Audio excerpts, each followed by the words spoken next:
Hello बच्चों, आपका स्वागत है आपके अपने यूट्यूब चैनल जीएस भाई चौहान सर में। तो बच्चों, हमने जो क्लास 6 की एनसीईआरटी में ज्योग्राफी है उसका चैप्टर नंबर 6, पृथ्वी के प्रमुख स्थल रूप, major land form of earth, इस वाले में हमने ये थोड़ा सा चैप्टर किया था। आधा आधा चैप्टर कर लिया था हमने पहली वाली वीडियो में। अब इस वाली में हम आगे बढ़ते हैं। हमने यहाँ तक कर लिया था ये वाला पर्वत तक। पर्वत तक हमने ये कर लिया था। इसके बाद में हमारा ये आगे पठार और मैदान ये चलेगा। हमारा चलेगा पठार और मैदान। पर्वत हमारे पूरे हो गए थे। इसके बाद में हम देखते हैं पठारों को। चलो वीडियो को लास्ट तक देखना, और अगर आपको वीडियो पसंद आती है तो मेरे चैनल को सब्सक्राइब करना, वीडियो को लाइक शेयर करना। चलिए देखते हैं पठार। पठार के बारे में थोड़ा सा तो मैंने पहले भी बता दिया था। अब आगे देखते हैं इसमें क्या है। पठार उठी हुई एवं सपाट भूमि होती है। सपाट मतलब टेबल टॉप की तरह है, एक प्लेन होती है ऊपर से। यह आसपास के क्षेत्रों से अधिक उठा हुआ होता है, जो आसपास के क्षेत्रों से अधिक उठा हुआ होता है, तथा इसका ऊपरी भाग मेज के समान सपाट होता है, प्लेन होता है। जैसे मेज होती है ना प्लेन, ऊपर से इस तरह से होता है। किसी पठार के एक या एक से अधिक किनारे होते हैं जिनके ढाल खड़े होते हैं। किनारे जो होते हैं उनके ढाल खड़े होते हैं।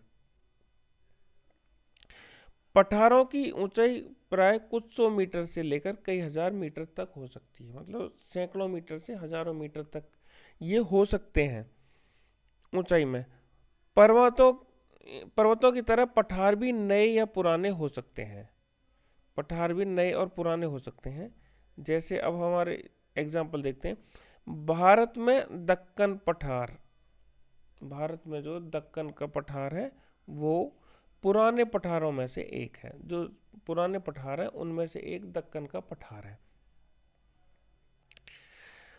और इसके आगे केनिया, तंजानिया तथा युगांडा का पूर्वी अफ्रीकी पठार एवं ऑस्ट्रेलिया का पश्चिमी पठार इस प्रकार के उदाहरण हैं।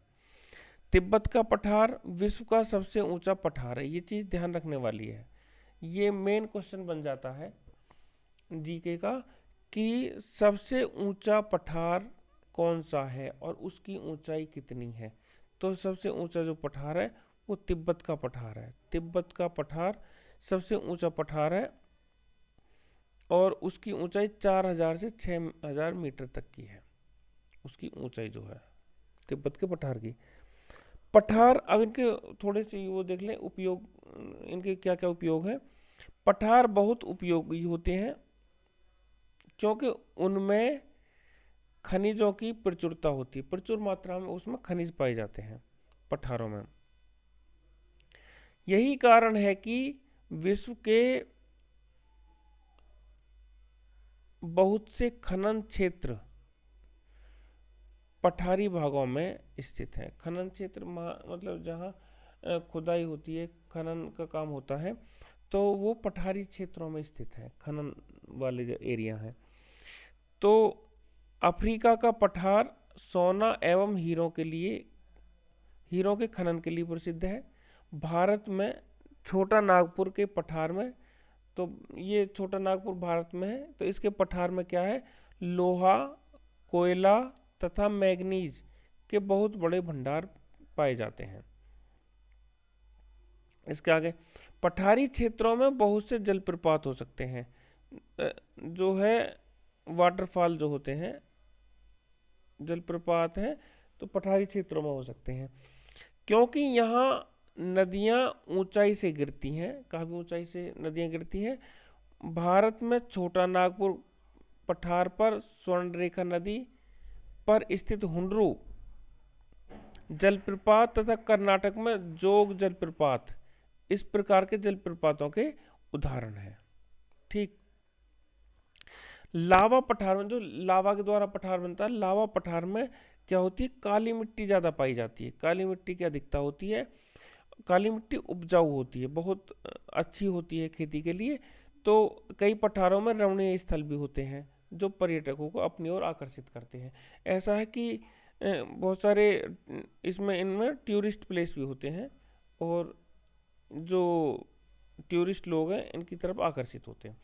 अब बात आती है प्लेन्स की, मतलब मैदान। मैदान समतल भूमि के बहुत बड़े भाग होते हैं। वे सामान्यतः मध्य समुद्र तल से 200 मीटर से अधिक ऊंचे नहीं होते हैं। अधिकतम जो उनकी समुद्र तल से जो ऊंचाई होगी वे 200 मीटर होगी, इससे ज़्यादा ऊंचे नहीं होंगे वो।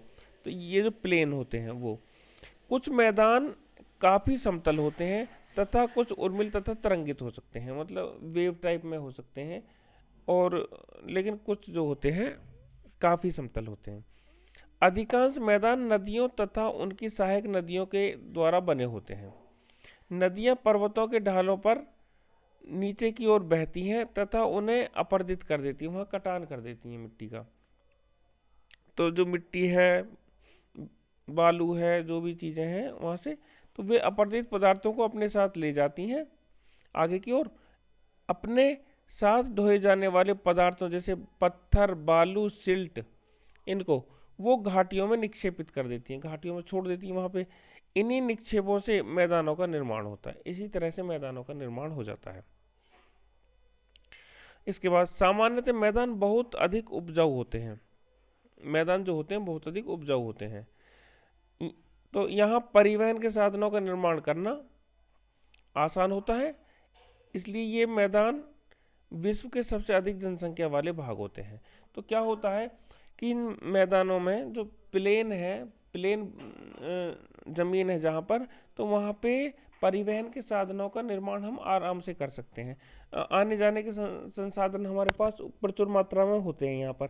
इसीलिए ये जो मैदान होते हैं विश्व के सबसे अधिक जनसंख्या वाले जगह होती हैं। मैदान, सबसे अधिक जनसंख्या मैदानों में निवास करती है, बाकी पहाड़ी क्षेत्रों में और उनमें कम निवास करती है जनसंख्या।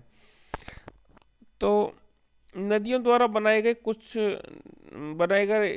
कुछ बड़े मैदान एशिया तथा उत्तरी अमेरिका में पाए जाते हैं। मैदान कहाँ का, एक तो एशिया में और एक उत्तरी अमेरिका में।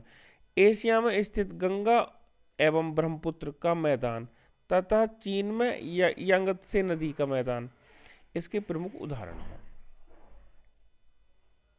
मैदान मनुष्यों के रहने के लिए सबसे अधिक उपयोगी क्षेत्र होते हैं। यहाँ की जनसंख्या बहुत अधिक होती है क्योंकि मकानों के बनाने तथा खेती के लिए यहाँ समतल भूमि की प्रचुरता होती है। प्लेन जो है लैंड हमको मिल जाती है। उपजाऊ मिट्टी के कारण यहाँ यह भाग खेती के लिए काफ़ी उपयुक्त होता है। भारत में गंगा का मैदान देश में सबसे अधिक जनसंख्या वाला क्षेत्र है। हमारे देश में जो गंगा का मैदान है तो वो सबसे अधिक जनसंख्या वाला है।